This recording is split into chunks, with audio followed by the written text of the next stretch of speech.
On March 13, 1962, the chairman of the Joint Chiefs of Staff handed Secretary of Defense Robert McNamara a classified document proposing that the United States military shoot down American civilian aircraft, detonate bombs in American cities, and manufacture a fake Cuban attack on the U.S. Navy, operations specifically designed to kill American citizens so that their deaths could be used as propaganda justification for a war that the generals knew the American public would never support if told the truth about why it was being fought. The document was 13 pages long.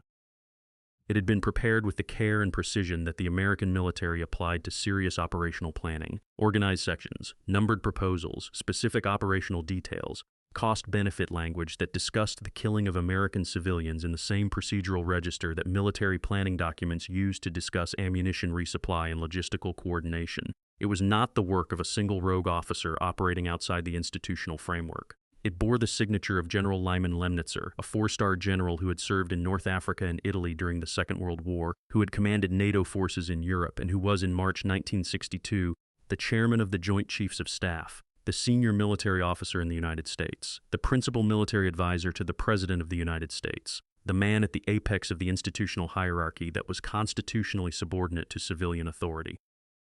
He had signed his name to a plan to murder American citizens. The document's formal title was Justification for U.S. Military Intervention in Cuba. Its operational code name was Northwoods. It had been produced by the Department of Defense and the Joint Chiefs of Staff in response to a request from the Office of the Secretary of Defense for planning options related to Cuba, a request that itself reflected the specific political and military pressures that had been building since the catastrophic failure of the Bay of Pigs invasion 11 months earlier. The Bay of Pigs had broken something in the relationship between the Kennedy administration and the military establishment. Kennedy had inherited the invasion plan from the Eisenhower administration and had approved it over the private reservations he had expressed to advisors who told him the plan was unlikely to succeed because the political cost of canceling it, of being seen as the president who had let Cuba remain communist when the previous administration had prepared a plan to reverse that, had seemed higher than the political cost of a failed operation. He had been wrong about that calculation. The failure had been more complete and more public than any scenario the optimistic planning had prepared him for. 1,400 Cuban exiles had gone ashore at the Bay of Pigs. The expected popular uprising against Castro had not materialized. The expected air support had been compromised by Kennedy's last-minute decisions to limit American involvement. Within 72 hours, the invasion force had been captured. Kennedy had taken full public responsibility. He had also privately concluded that the CIA and the military had deceived him about the operation's prospects and had structured the plan in ways that were designed to make American military involvement inevitable once it began, that he had been maneuvered by institutions that had their own assessment of what needed to happen in Cuba and their own methods for producing that outcome, into authorizing an operation that those institutions had known would require direct American military force to succeed. The fury was mutual. The military establishment and the CIA had their own assessment of what had gone wrong at the Bay of Pigs, and it centered on Kennedy's decisions to limit American involvement. His refusal to authorize the full airstrikes that the operational plan had called for, his unwillingness to commit American military forces directly when the invasion began to fail. In their assessment, the operation had not failed because it was a bad plan. It had failed because the commander-in-chief had lost his nerve at the critical moment. This mutual fury, Kennedy's distrust of the military and intelligence establishments, the military and intelligence establishment's contempt for Kennedy's willingness to use force, was the institutional context in which Northwoods was produced. It was produced as a serious proposal by serious people who believed that what they were recommending was necessary and justified by the strategic situation they faced. That is the fact about Northwoods that is most difficult to absorb and most important to understand. The proposals were not the work of madmen or of rogue elements operating outside the institutional framework. They were the work of the senior military leadership of the United States, operating within the normal planning processes of their institution, applying to the problem of Cuba the same analytical framework they applied to every strategic problem, of objectives, methods, constraints, and acceptable costs. The objective was the removal of Castro's government and the elimination of Cuba as a Soviet strategic asset 90 miles from the American coastline. The constraint was the absence of a publicly acceptable justification for direct American military intervention. The method was the manufacture of that justification. The acceptable cost was the lives of American citizens who would be killed in the manufactured incidents. The document containing this plan was placed in a manila folder, carried through the corridors of the Pentagon, and handed to the Secretary of Defense on March 13, 1962. Robert McNamara had been Secretary of Defense for 14 months. He was 45 years old, a former president of the Ford Motor Company, a man whose identity was built around the application of systematic analytical rigor to large institutional problems. He had come to the Pentagon with the specific mandate of imposing rational management discipline on a defense establishment that Kennedy believed had been operating with insufficient civilian oversight during the Eisenhower years. What McNamara held in his hands on March 13th was the most direct possible evidence that the civilian oversight he had been sent to impose had not previously existed in any form that would have prevented this document from being written. He read it. He rejected it. He communicated the rejection to Lemnitzer in terms that made clear the proposals would not be considered further. What he did not do, what neither he nor Kennedy nor anyone else in the civilian leadership did in the weeks and months that followed, was ask the question that the document's existence most urgently required. Not how to stop these specific proposals, but what kind of institutional culture had produced them, what else that culture was planning that had not yet been submitted for civilian review, and what structural changes were necessary to ensure that a document like this could never again travel from a military planning office to the desk of the Secretary of Defense as a serious policy recommendation. That question was not asked. It should have been. The answer to it, assembled from the events of the months and years that followed, is the real history that Northwoods begins. The official narrative that surrounded American Cuba policy in the early 1960s was constructed from materials that were individually accurate and collectively misleading. Cuba was 90 miles from the Florida coast. That was true. Fidel Castro had declared himself a Marxist-Leninist in December 1961 and had aligned Cuba with the Soviet Union. That was true. The Soviet Union was providing Cuba with military assistance, economic support, and diplomatic protection. That was true. In the context of a Cold War in which the United States and the Soviet Union were competing for influence across every region of the world, a Soviet-aligned government in the Caribbean, close enough to the American mainland to serve as a base for Soviet military operations, was a genuine strategic concern. These true facts were the foundation of the official narrative. The official narrative built on them a superstructure of urgency and necessity that the facts, examined without the emotional amplification of Cold War ideology, did not fully support, but that served the institutional interests of the military and intelligence establishments that were advocating for aggressive action against Cuba and that needed public and political support for that advocacy. What the official narrative omitted was the specific history that had produced Castro's government and Castro's alignment with the Soviet Union. The Eisenhower administration had begun planning the overthrow of Castro in 1959, within months of his taking power, before he had formally aligned with the Soviet Union and before the specific security concerns that the alignment would produce had materialized. The planning had been based not on an assessment that Castro's government posed an imminent military threat to the United States, but on an assessment that a nationalist revolutionary government in Cuba, independent of American influence and willing to challenge the economic arrangements that had made Cuba effectively an American client state for 50 years, was unacceptable to American strategic and corporate interests. The United Fruit Company, which had significant agricultural holdings in Cuba, had been nationalized by Castro's government. American casino and hotel interests, which had operated in Havana under the protection of the Batista dictatorship that Castro had replaced, had been closed.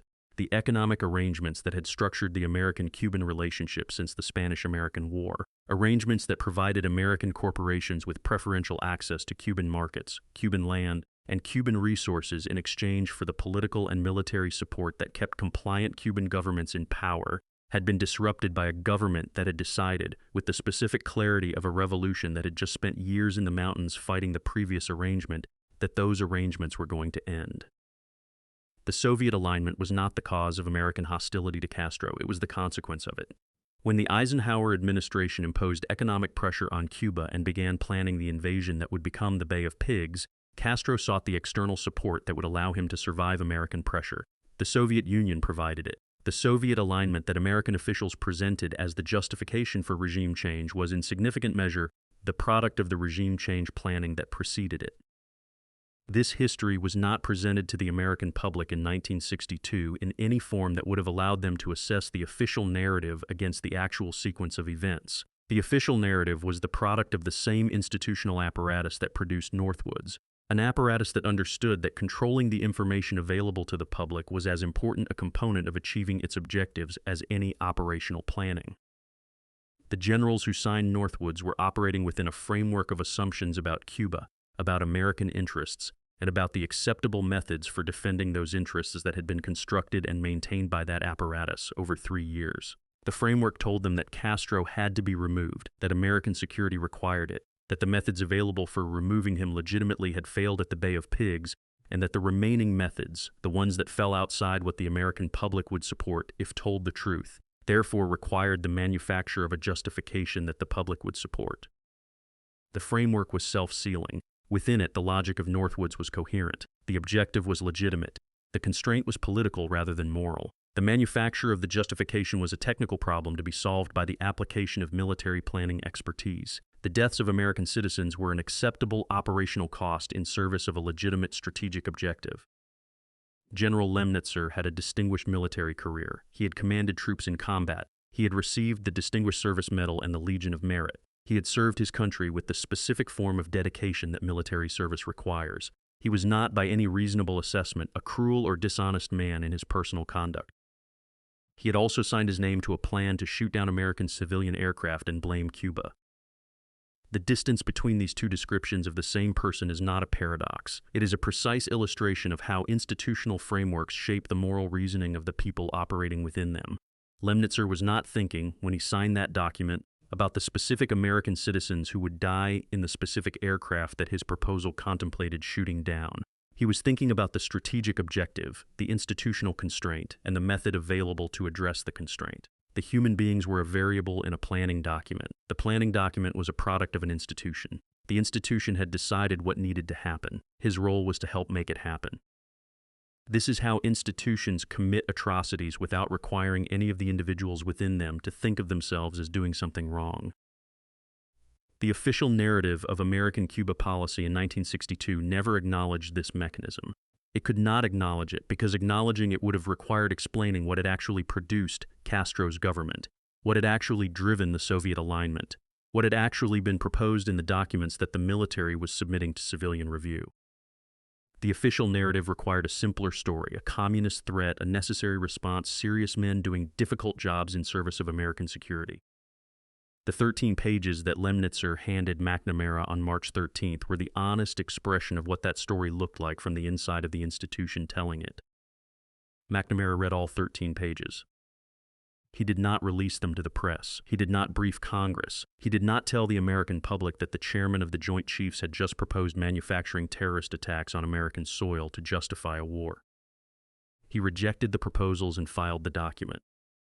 For 35 years, the document sat in the archives. The specific proposals contained in Operation Northwoods have a quality that is difficult to describe accurately without quoting them directly, a quality of bureaucratic normalcy applied to content so far outside the boundaries of what democratic governance is supposed to permit that the combination produces a specific kind of cognitive dissonance in anyone who reads them for the first time. The document does not read like the manifesto of a conspiracy. It reads like a planning memorandum. It uses the measured procedural language of military staff work, passive constructions, numbered sections, cost-benefit framing, the careful subordination of moral questions to operational ones that characterizes institutional planning at the level where the people writing the documents are far enough from implementation that the human consequences of what they are proposing remain abstract. This quality of language is itself one of the document's most historically significant features. The banality is not incidental. It is the product of an institutional culture that had developed, over years of Cold War planning, the specific linguistic and conceptual tools necessary to discuss the killing of American citizens as a policy option, without those tools registering as extraordinary. The document opens with a strategic framing section that establishes the context for what follows. It argues that the United States needs a justification for military intervention in Cuba that will be accepted by the American public and by the international community. It notes that the current political situation, the absence of a Cuban action that could be characterized as an unprovoked attack on American interests, prevents the kind of intervention that the military believes is necessary. It proposes to solve this problem by manufacturing the missing justification. The proposals are organized in two categories. The first category involves harassment operations against the American military base at Guantanamo Bay, operations designed to simulate Cuban attacks on American forces and installations. These include blowing up ammunition and fuel stores inside the base, starting fires, damaging aircraft, and staging fake mortar attacks on the base perimeter. American soldiers would be wounded. The document specifies that some of these incidents should involve real casualties, American military personnel killed by operations conducted by their own government and attributed to Cuba. The Guantanamo proposals also include the staging of a mock attack by fake Cuban MiG aircraft, American planes painted to resemble Cuban Air Force markings, against the base, and the fabrication of a border incident in which Cuban forces could be claimed to have attacked American personnel outside the base perimeter. The second category of proposals moves from the military base to the American civilian population.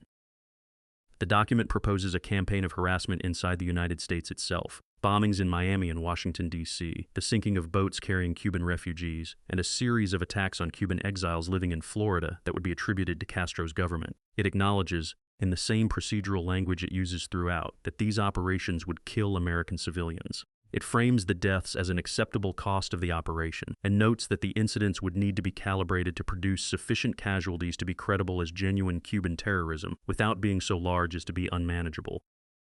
The most operationally detailed proposal in the document involves civilian aviation. The document proposes developing a plan to shoot down a civilian airliner in international airspace and attribute the attack to Cuba. The operational mechanism described involves 2 aircraft, a real civilian airliner, which would be replaced before the operation by a drone aircraft that looked identical to it, and a real or fake Cuban military aircraft that would be used to stage or simulate the attack. The civilian passengers on the real aircraft would be offloaded before the operation. The drone would be flown into Cuban airspace on a flight plan consistent with the original civilian aircraft's route. The drone would be destroyed, either by a Cuban military aircraft that had been manipulated into shooting at it, or by American forces using means that could be attributed to Cuba. The international community would be presented with the wreckage of what appeared to be a civilian airliner shot down by the Cuban military. The document proposes an alternative version in which the drone is not used.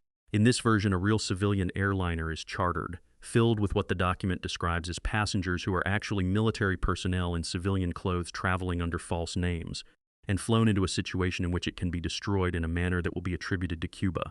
In this version, the document does not address what happens to the passengers. There is also a proposal involving an American astronaut.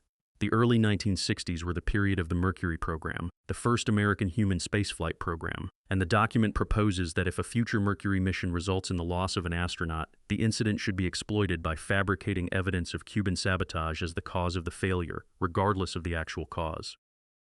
The document proposes the fabrication of evidence linking Cuba to attacks that have not occurred and to crimes that Cuba has not committed. It proposes planting weapons with Cuban markings at sites inside Central American countries to implicate Cuba in regional subversion. It proposes the fabrication of a Cuban military attack on a U.S. naval vessel in Guantanamo Bay Harbor, a specific reference to the USS Maine, the American warship whose explosion in Havana Harbor in 1898 had been used as the justification for American entry into the Spanish-American War. The reference to the Maine was not incidental. The document's authors knew their history. They were proposing to repeat it.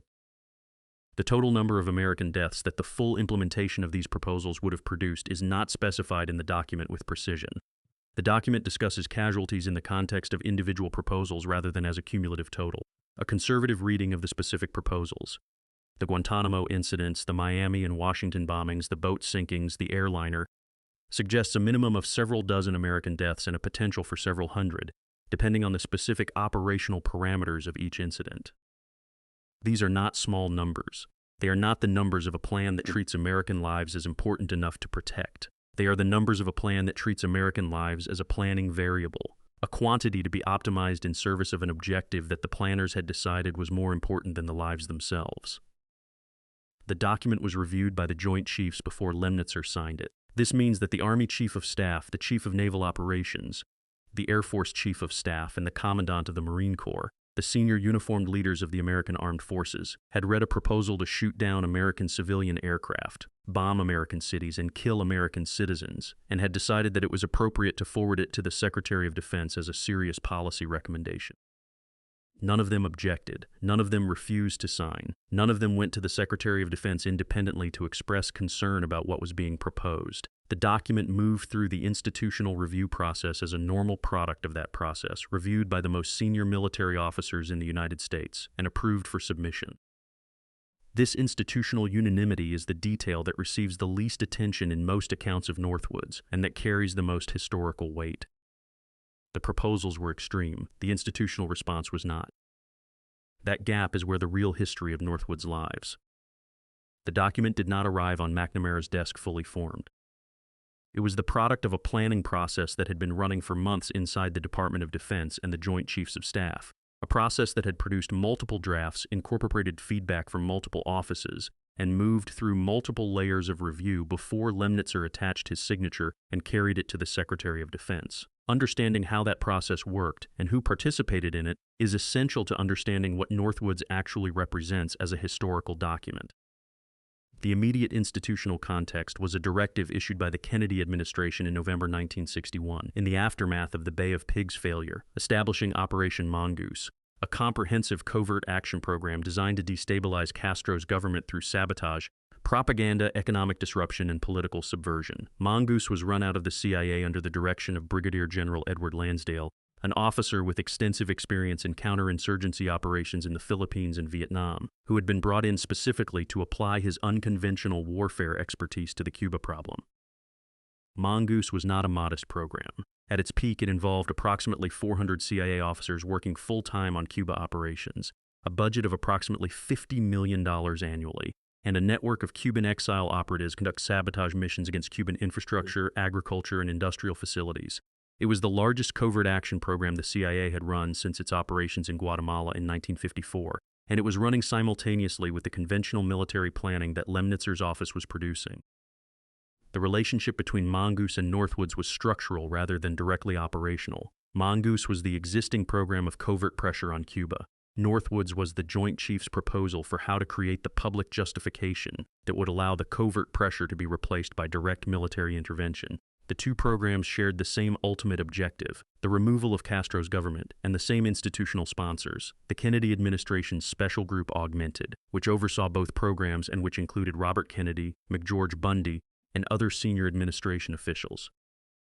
The planning that produced Northwoods had begun in January 1962, when the Joint Chiefs received a request from Lansdale's Mongoose operation for military planning support. Lansdale had asked the Joint Chiefs to develop pretexts, his word, that could be used to justify American military intervention in Cuba if the covert pressure of Mongoose failed to produce regime change on its own. The request was framed as contingency planning. If Mongoose succeeded in creating sufficient internal instability in Cuba, American military intervention might become necessary to support a Cuban uprising, and such intervention would require a public justification. What justifications were available? What scenarios could be constructed to provide them?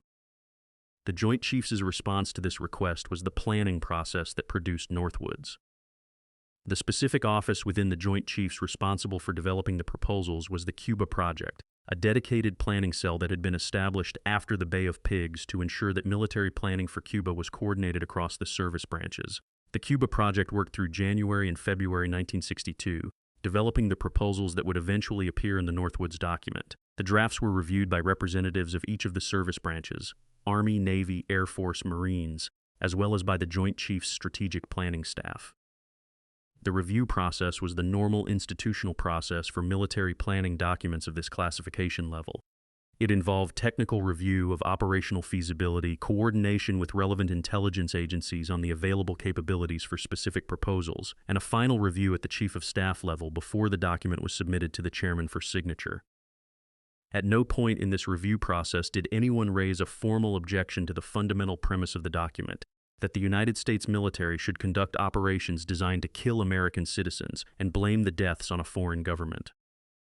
This is the institutional fact that the historical record establishes with the clarity that documentary evidence provides. The proposals were reviewed by people whose professional training included military ethics, whose service oaths committed them to the defense of the Constitution, and whose institutional culture included formal doctrines about the laws of armed conflict and the protection of civilian populations. None of these frameworks produced a formal objection to proposals that involved the deliberate killing of American civilians in peacetime for propaganda purposes.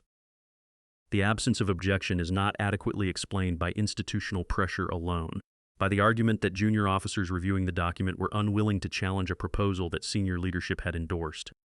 The review included officers at the general officer level, people with sufficient institutional standing to raise objections without career-ending consequences if they had chosen to do so. They did not choose to do so. The explanation that the historical record supports is more uncomfortable. The proposals did not produce formal objections because they were not experienced as obviously objectionable within the institutional framework in which they were reviewed. The framework had been shaped over years of Cold War planning to treat the manufacture of pretexts for military action as a normal element of the strategic toolkit, one option among many, to be assessed on the basis of operational feasibility and strategic effectiveness, rather than on the basis of the moral categories that would have made its fundamental premise immediately visible as outside the boundaries of acceptable planning. This is what institutional normalization looks like from the inside. The people reviewing the Northwoods proposals were not monsters. They were professional military officers doing their jobs within a framework that had been constructed over years of Cold War planning and Cold War ideology to make proposals like these seem like reasonable outputs of the planning process rather than evidence that the process itself had broken down. The document that emerged from this process, signed, reviewed, approved, and submitted to the Secretary of Defense, was not an accident. It was not the product of a single rogue officer. It was the product of an institution operating normally within a framework that had been constructed to permit it. Understanding this does not exculpate the individuals involved. It contextualizes their individual culpability within a structural explanation that makes the historical significance of Northwoods larger, not smaller. If the document had been the product of a single rogue officer, it would be a cautionary tale about individual failure. Because it was the product of a normal institutional process, it is evidence about the institution, about what the most powerful military organization in the world had become capable of proposing as normal policy by 1962. General Lemnitzer carried the document to McNamara's office with the confidence of a man who believed he was presenting a serious professional contribution to an important policy problem. He had spent his career in service of his country. He had commanded men in combat. He had risen to the highest military position in the United States through decades of professional distinction. He handed a plan to kill American citizens to the Secretary of Defense and waited for a response. The response he received was not what he expected. Robert McNamara's rejection of Operation Northwoods was not a dramatic confrontation.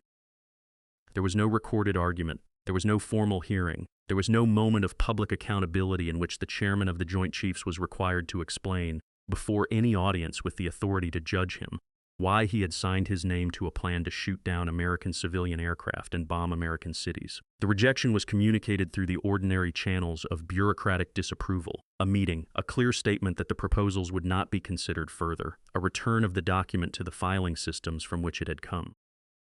What McNamara said in that meeting is not fully documented in the available record. His memoir, published in 1995, discussed the Cuba policy of the early 1960s at length, but addressed Northwoods only obliquely, in terms that acknowledged the pressures the military had been under without engaging with the specific content of what Lemnitzer had proposed.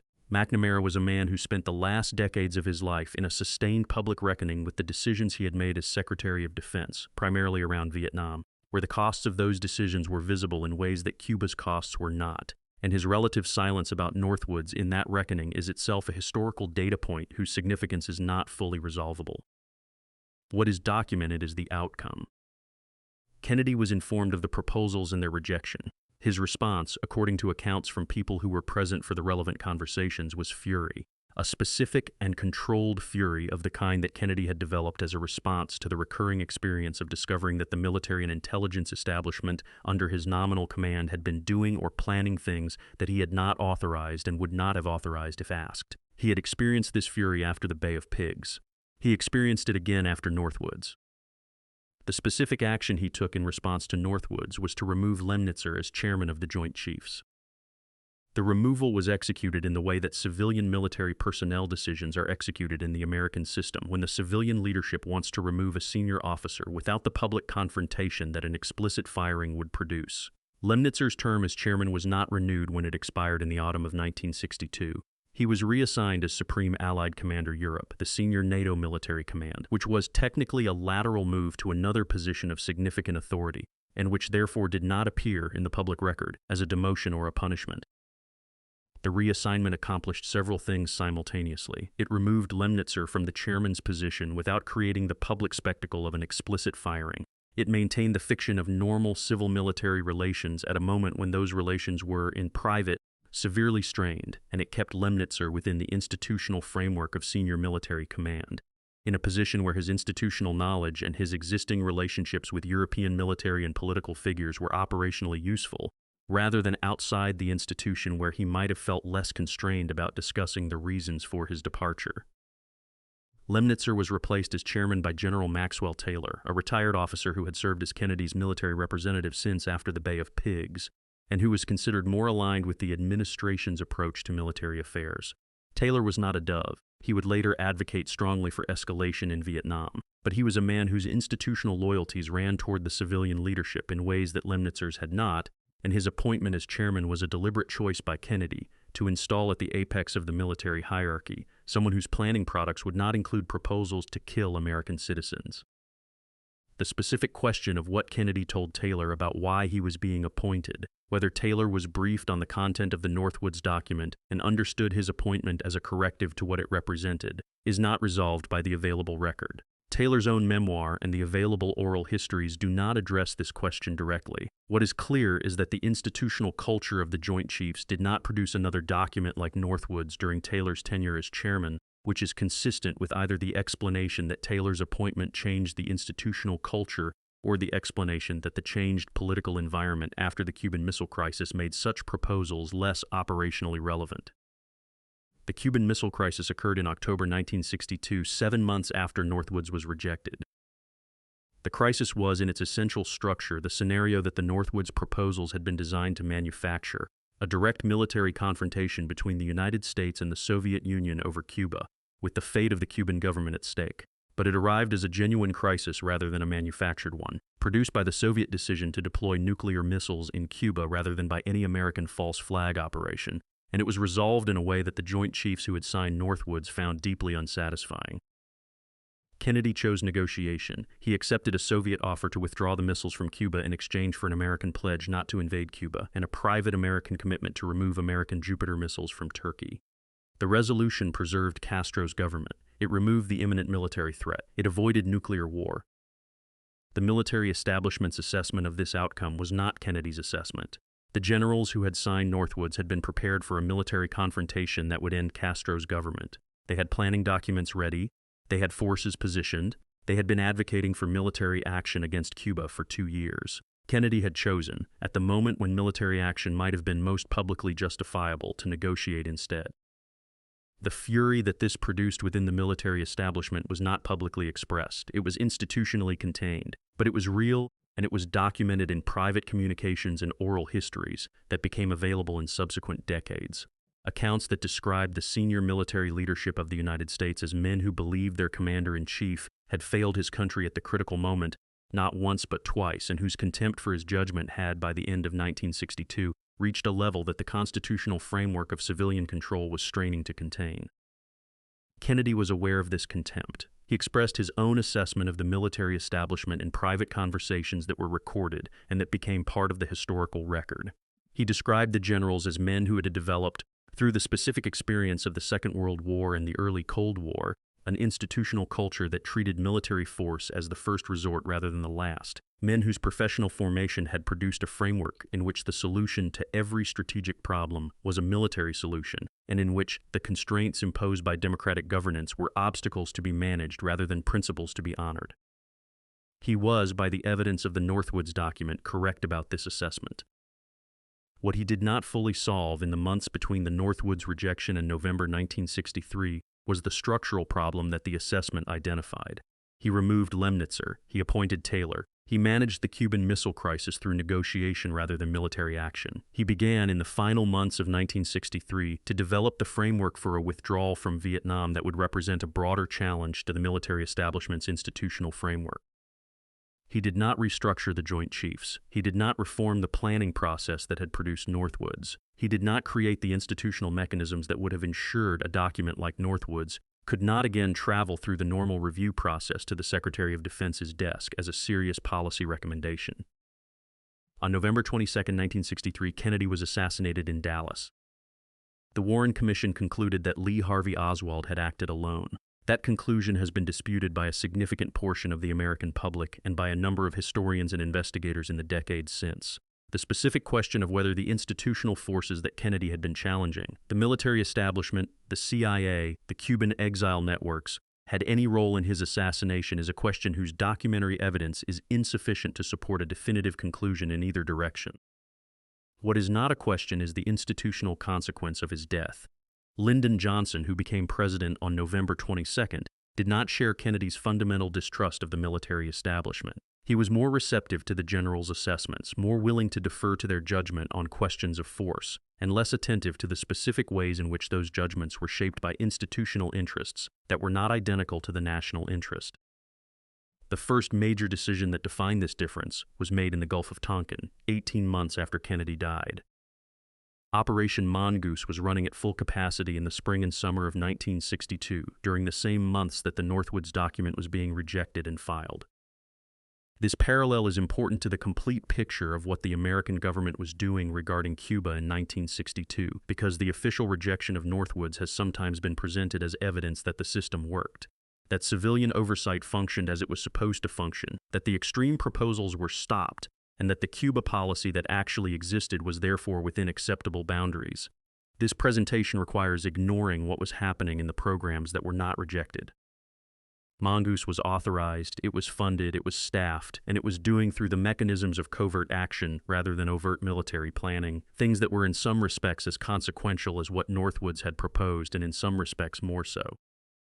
Edward Lansdale's program involved sabotage operations against Cuban industrial infrastructure, the destruction of sugar mills, oil refineries, power stations, and transportation networks that the Cuban economy depended on. These operations were conducted by Cuban exile teams trained and equipped by the CIA, operating under CIA direction, inserted into Cuba by boat and aircraft through a logistics network centered in South Florida that was, in its operational scale, effectively a small paramilitary organization operating on American soil. The sabotage operations caused economic damage to Cuba. They also caused civilian casualties, workers at the facilities that were targeted, Cubans who had no involvement in the political conflict that had produced the program, people whose deaths were the predictable operational consequence of attacking industrial facilities in populated areas, and who were not American citizens and therefore did not appear in the cost-benefit calculations of the people managing the program in the same way that American deaths would have appeared. The assassination plots against Castro were running simultaneously. The Church Committee, which investigated CIA assassination plots in 1975, documented multiple programs designed to kill Fidel Castro that were running during the Mongoose period. These included programs involving the American Mafia, organized crime figures who had lost their Havana casino operations when Castro nationalized them and who had their own reasons for wanting Castro dead, and programs involving poison pills, toxic cigars, and other methods that the CIA's Technical Services Division had developed for the specific purpose of killing foreign leaders without leaving evidence of American involvement. The assassination plots were not fringe operations conducted without institutional authorization. They were authorized at senior levels of the CIA and were conducted with the knowledge of officials at the level of the Director of Central Intelligence. Whether President Kennedy personally authorized the assassination plots, or whether he knew about them in sufficient detail to constitute personal authorization, was a question the Church Committee examined at length and was unable to resolve with the precision that would have been necessary for a definitive conclusion. What the Church Committee did establish was that the assassination plots existed, that they were ongoing, and that they represented the same fundamental approach to the Cuba problem that Northwoods represented, the approach that said the objective was important enough to justify methods that democratic governance, if honestly presented with them, would not have approved. The distinction between Mongoose and Northwoods was not a distinction of principle. It was a distinction of target. Mongoose killed Cubans, damaged Cuban infrastructure, and attempted to assassinate a foreign head of state. Northwoods proposed killing Americans. The civilian leadership drew the line at killing Americans.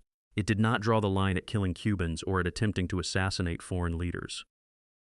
This distinction tells us something precise about what the civilian oversight of 1962 was actually overseeing, not the question of whether covert violence was acceptable as a policy instrument, but the question of which populations could acceptably be subjected to that violence. The answer the Kennedy administration gave through its rejection of Northwoods and its authorization of Mongoose was that foreign populations could be subjected to it in the service of American strategic objectives, but American citizens could not be. This was a meaningful line. It was also a much narrower line than the official narrative of the period suggested. The Cuban exile community in South Florida occupied an ambiguous position relative to this line. The exile operatives who conducted mongoose sabotage missions were not American citizens, but they were operating from American soil, trained by American agencies, and sent into Cuba by American handlers who bore operational responsibility for their missions. When exile operatives were captured by Cuban security forces, tortured, and executed, the American agencies that had sent them did not publicly acknowledge their role or accept any formal responsibility for the consequences. The Cuban families of those operatives, who were American residents if not always American citizens, who had lost sons and fathers to operations that American agencies had authorized, were told nothing officially. They were casualties of operations that the official narrative did not acknowledge, conducted by an agency that did not exist in public, in service of a policy that the American public had not been asked to approve. This was Mongoose. It ran for approximately a year before the Cuban Missile Crisis changed the political context and the program was formally stood down, though many of its operational elements continued in modified form for years afterward. The CIA officers and military planners who ran Mongoose and who had developed the Northwoods proposals were not dispersed after the Cuban Missile Crisis. They did not retire. They did not move to unrelated work. They remained in the institutions that had produced those programs, carrying with them the operational frameworks, the institutional relationships, and the specific understanding of what was permissible in the service of American strategic objectives that those programs had embedded in the institutional culture. Some of them moved to Vietnam. The application of the operational frameworks developed for Cuba to the Vietnam problem was not coincidental or gradual.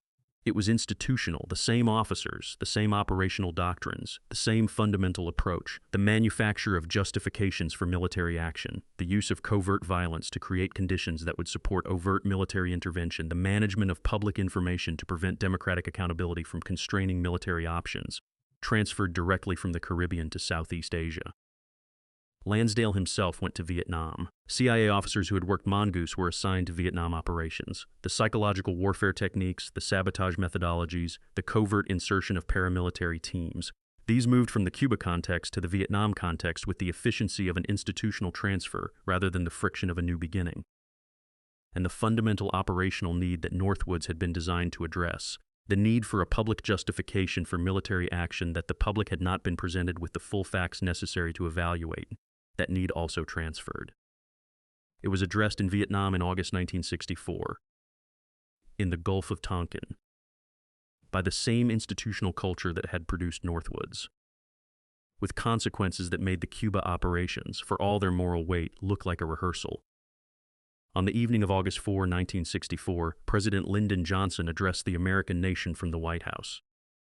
He announced that American naval vessels in the Gulf of Tonkin off the coast of North Vietnam had been attacked twice in 2 days by North Vietnamese torpedo boats, first on August 2nd and again on August 4th. He described these attacks as unprovoked aggression against American forces operating in international waters. He announced that he had ordered retaliatory airstrikes against North Vietnamese naval facilities. He asked Congress to pass a resolution authorizing him to take all necessary measures to repel armed attack against the forces of the United States and to prevent further aggression in Southeast Asia. Congress passed the Gulf of Tonkin resolution 2 days later, with only 2 dissenting votes in the Senate and none in the House. The resolution became the legal foundation for the American military escalation in Vietnam, the authorization under which Johnson and later Nixon deployed more than 500,000 American troops, conducted sustained bombing campaigns against North and South Vietnam, Laos, and Cambodia, and prosecuted a war that killed more than 58,000 Americans and between 1 and 3 million Vietnamese over the following decade. The August 2nd attack on the USS Maddox had occurred. North Vietnamese torpedo boats had engaged the American destroyer in a brief skirmish in the Gulf of Tonkin after the Maddox had been operating in support of South Vietnamese covert raids against North Vietnamese coastal installations. Raids that were part of a program called Oplan 34A, which was itself a continuation of the operational approach that had characterized the Cuba programs, now applied to Vietnam. The context of the Maddox's presence in those waters, supporting offensive covert operations against North Vietnamese territory, was not part of the information Johnson provided to Congress or to the American public. The August 4th attack almost certainly did not occur. This is not a retrospective judgment based on hindsight or on revisionist interpretation of ambiguous evidence. It is the conclusion that the available evidence supported at the time, that was known to senior American officials at the time, and that was documented in communications that those officials chose not to act on. The signals intelligence that was cited as the primary evidence for the August 4th attack was, on close examination, ambiguous enough that experienced analysts within the National Security Agency assessed it as inconclusive, even as it was being used to justify the retaliatory airstrikes. The NSA's own internal history of the Gulf of Tonkin incident, declassified in 2005, concluded that the signals intelligence had been misinterpreted and that the August 4th attack had not occurred. Captain John Herrick, the commander of the destroyer task force in the Gulf of Tonkin on August 4th, sent cables to his superiors within hours of the reported attack expressing serious doubts about whether an attack had actually taken place. He reported that the sonar contacts and torpedo sightings that had initially been reported might have been the product of atmospheric conditions and an inexperienced sonar operator rather than actual North Vietnamese vessels. He recommended a complete evaluation before any further action. His recommendation was not acted on, the evaluation was not conducted. The retaliatory airstrikes were ordered and executed while Herrick's doubt cables were in transit through the naval communications system.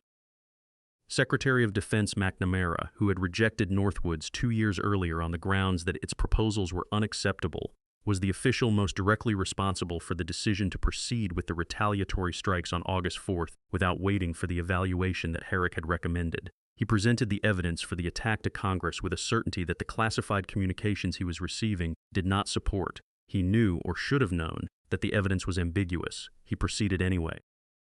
The specific reasons for this decision, whether McNamara genuinely believed the attack had occurred, whether he understood the evidence was ambiguous but assessed that proceeding was strategically necessary regardless, or whether he was operating under political pressure from Johnson, that made the question of what had actually happened less important than the question of what political purpose the incident could serve, are questions that the documentary record approaches without fully resolving.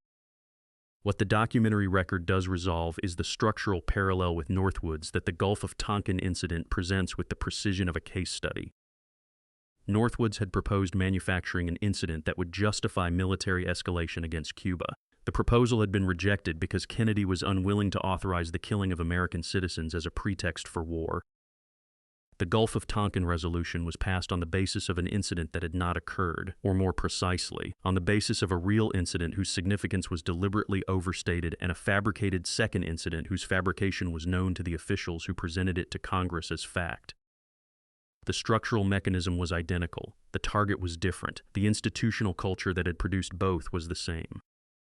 The specific personnel connections reinforced this structural parallel. Robert McNamara was present in both cases. The man who had rejected Northwoods' manufactured pretexts in 1962 was the man who presented a manufactured pretext to Congress in 1964.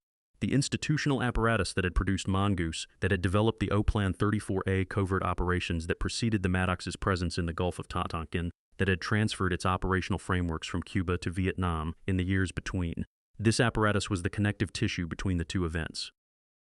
The men who had signed Northwoods were not present in the Gulf of Tonkin in the same direct operational sense, but the institutional culture they had expressed in that document, the culture that treated the manufacture of justifications for military action as a normal element of the strategic toolkit, that understood democratic accountability as a constraint to be managed rather than a principle to be honored, that calculated the acceptable costs of its operations in terms that excluded the populations who bore those costs from the decision-making process. This culture was very much present. It had simply found a more effective vehicle than Northwoods. Northwoods had required killing Americans to manufacture the pretext. The Gulf of Tonkin required only misrepresenting intelligence and presenting ambiguous evidence with false certainty. This was a lower operational cost and a lower political risk. It required the cooperation of fewer people. It required only the decision, at the highest levels of the civilian and military leadership, to proceed on the basis of an incident whose occurrence they doubted, rather than waiting for the verification that might have produced a different political outcome.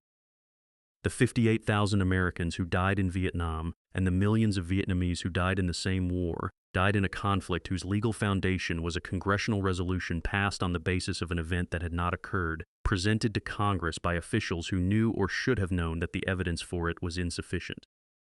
The structural connection between the document that Lemnitzer handed McNamara in March 1962 and the resolution that Johnson signed in August 1964 is not a connection of direct causation. Kennedy's rejection of Northwoods did not produce the Gulf of Tonkin incident, but both documents are products of the same institutional framework, the framework that had concluded, by the early 1960s, that the strategic objectives of American power in the Cold War were important enough to justify the manufacture of the pretexts necessary to pursue them, and that democratic accountability was a constraint on those objectives rather than a principle that defined them. Northwoods failed because Kennedy said no. The Gulf of Tonkin succeeded because Johnson said yes. The institutional culture that produced both was the same culture. It had not been reformed between 1962 and 1964. It had not been investigated. It had not been restructured. The document that expressed it most nakedly had been filed in the archives, and the man who signed it had been reassigned to NATO, and the institutional apparatus that had reviewed and approved it had continued to operate as it had before, carrying within it the specific understanding of what was permissible that the Northwoods document had made explicit. What changed between 1962 and 1964 was not the institutional culture. What changed was the president. The Northwoods document sat in the archives for 35 years. It was not actively suppressed in the sense of being the subject of a specific concealment operation. No one was assigned to ensure that researchers never found it. No special security arrangements were made to keep it away from the declassification review process that eventually made it accessible. It sat where classified documents sit when the institutions that created them have decided that their operational moment has passed, in the filing systems of the national security state, reviewed periodically by classification managers who assessed whether the information they contained was sensitive enough to warrant continued classification, and retained at a classification level that kept them outside public access for decades longer than the operational justification for their classification could reasonably support. The mechanism that eventually produced the document's release was not a FOIA request focused on Operation Northwoods. It was a congressional response to a film. Oliver Stone's JFK, released in December 1991, presented a version of the Kennedy assassination that attributed it to a conspiracy involving elements of the military intelligence establishment. A version that was dramatized and in some respects speculative, but that drew on a body of serious historical research that had been accumulating since the Warren Commission published its conclusions in 1964. The film was seen by millions of Americans and produced a political response that Stone had specifically intended to produce, a public demand for the release of classified documents related to the assassination. Congress responded with the President John F. Kennedy Assassination Records Collection Act of 1992, which mandated the review and release of all government records related to the Kennedy assassination, and established an independent Assassination Records Review Board to oversee the process. The act was deliberately broad in its definition of relevant records, a breadth that reflected congressional understanding that the assassination could not be fully understood in isolation from the political and institutional context in which it had occurred. The Northwoods document was among the records released under this process in 1997.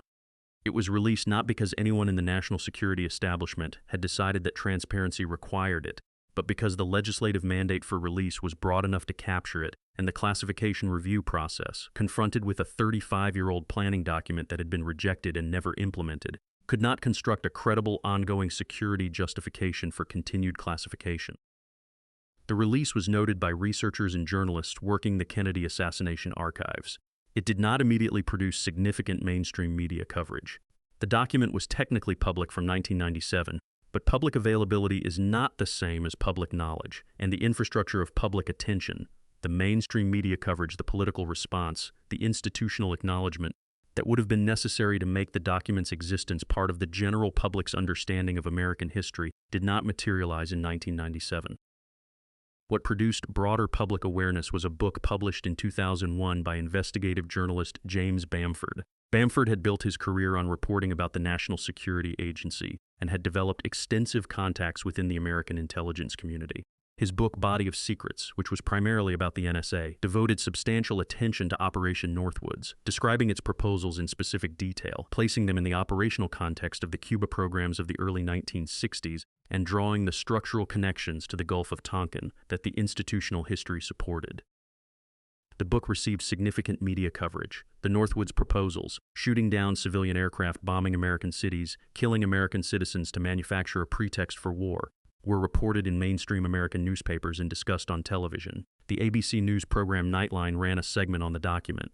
For several weeks in the spring of 2001, Operation Northwoods was the subject of genuine public attention. Then September 11th happened. The timing was specific, and its effect on the public discourse about Northwoods was immediate and lasting. The attacks of September 11, 2001 produced a political environment in which the suggestion that American military or intelligence agencies might manufacture attacks on American soil to justify wars. The core content of the Northwoods document became associated, in mainstream discourse, with the conspiracy theories about the September 11th attacks themselves rather than with the documented history that the declassified record contained. This conflation was not entirely irrational. The September 11th conspiracy theories did draw on the Northwoods document as a precedent, as evidence that such operations had been planned before and could therefore have been planned again. But the conflation worked, in the mainstream discourse, to discredit the documented history by associating it with the speculative claims, rather than to lend credibility to the speculative claims by connecting them to the documented history. The result was that Operation Northwoods, a real document signed by real people, proposing real operations, became rhetorically associated with a category of claims that mainstream American discourse had decided to treat as beyond serious consideration. The association has made it significantly harder, in the 2 decades since September 11th, to discuss Northwoods in the public sphere as what it actually is, a piece of documented history that raises serious questions about institutional accountability, rather than as a precursor to claims that mainstream discourse has delegitimized. This rhetorical situation is not accidental. It is the product of the same mechanisms of information management that the institutions whose conduct Northwoods documents have always employed. The conflation with September 11th conspiracy theories did not have to be deliberately engineered to serve the interests of those institutions. It served those interests naturally, as a consequence of the specific political environment that September 11th created, and the institutions whose accountability was at stake had neither the incentive nor the obligation to correct it. General Lemnitzer died in 1988, 9 years before the document he had signed was declassified. He had served as Supreme Allied Commander Europe until 1969, had been involved in NATO strategic planning throughout the 1960s, and had retired with the honors appropriate to his rank and service. His obituaries described him as a distinguished military leader who had served his country with dedication across 4 decades of military service. The Northwoods document was not mentioned in his obituaries because it had not yet been declassified. Robert McNamara lived until 2009. In the last 2 decades of his life, he conducted an extensive public reckoning with his decisions as Secretary of Defense, primarily focused on Vietnam, which he addressed in his memoir, in Errol Morris's documentary The Fog of War, and in numerous interviews and public appearances. He acknowledged that he had been wrong about Vietnam, that the decisions he had made had produced catastrophic consequences that he had not adequately weighed at the time, and that the framework through which he and his colleagues had understood the strategic situation had been flawed in ways that the outcomes exposed with brutal clarity. He did not conduct a comparable public reckoning with Northwoods. He did not discuss in any of his public acknowledgments of error the specific question of what it had meant that the chairman of the Joint Chiefs had handed him a plan to kill American citizens in March 1962, or what the existence of that plan told him about the institutional culture he had been managing, or whether the structural problems that the plan revealed had been adequately addressed in the months and years that followed. This silence was not incidental. McNamara was a man who had spent considerable effort in the last decades of his life trying to understand and account for the decisions he had made. The silence about Northwoods, in a man who was not otherwise silent about his failures, suggests that the document touched something in the history of his tenure that he was not prepared to engage with publicly, something that the Vietnam reckoning, as extensive as it was, did not reach. The structural question that Northwoods raises, the question that McNamara's silence about it suggests he understood but chose not to address, is not primarily about the specific proposals in the document. Those proposals were rejected. The specific harm they described did not occur. The document is not in its immediate consequences, a story of atrocity prevented at the last moment by a responsible civilian leadership. It is a story about institutional culture, about what kind of institution the American military had become by 1962, what kind of planning that institution was capable of producing as a normal output of its normal processes, and what the existence of that planning revealed about the framework within which the most powerful military organization in human history was understanding its role, its authority, and the populations it was constitutionally mandated to protect. The question of whether that institutional culture was reformed after Northwoods, or whether it was managed, contained, redirected, given different vehicles for its fundamental operational logic, is a question that the subsequent history addresses with the evidence of outcomes rather than the evidence of institutional records. The Gulf of Tonkin was the first outcome. The Iran-Contra affair was another. the intelligence assessments that preceded the Iraq War of 2003, assessments that were presented to Congress and to the American public with a certainty that the underlying evidence did not support, in service of a decision to go to war that had been made before the evidence was assembled, were another. Each of these episodes involves the same fundamental mechanism that Northwoods proposed and that the Gulf of Tonkin implemented: the manipulation of information available to democratic decision-makers in service of military objectives that those decision-makers would not have supported if presented with the full and accurate picture. Northwoods proposed doing this through the manufacture of physical events, actual attacks, actual deaths, actual wreckage. The Gulf of Tonkin, Iran-Contra, and the Iraq War intelligence did it through the manipulation of information, misrepresented intelligence, selectively disclosed evidence, assessments presented with certainty that the analysts who produced them did not possess. The physical version was rejected in 1962, the informational version was not. The document that Lemnitzer signed on March 13, 1962, is available in full on the website of the National Security Archive at George Washington University. It runs to 13 pages. It takes approximately 20 minutes to read. It was signed by the senior military officer of the United States, reviewed and approved by the senior military leadership of all 4 service branches, and submitted to the Secretary of Defense as a serious policy recommendation. It proposed killing American citizens to start a war. It was rejected. The institutional culture that produced it was not. That culture, the culture that treats the manufacture of pretexts for military action as a normal element of strategic planning, that understands democratic accountability as a constraint to be managed rather than a principle to be honored, that calculates acceptable costs in ways that exclude the populations bearing those costs from the calculation, continued to operate after March 1962, continued to produce outcomes whose mechanisms the Northwoods document illuminates with the clarity of a document that says explicitly what those mechanisms are, and continues to operate today in forms that the classification systems of the national security state ensure will not be as legible as Northwoods until the 35 years required for their declassification have passed. What Northwoods tells us about those forms is not specific, it is structural. It tells us that the institutional culture capable of producing this document was present in the American military in 1962. It tells us that the civilian oversight that rejected this document did not reform that culture. It tells us that the same institutional culture produced the Gulf of Tonkin 18 months after the rejection and produced other outcomes in the decades that followed. And it tells us that the specific mechanism of the document, the manufacture of justifications for military action that the democratic process would not have approved if told the truth, has proven to be the durable feature of that culture, surviving the rejection of its most extreme expression and finding less extreme vehicles that have proven harder to document and harder to stop. The document is in the archive. The culture is not.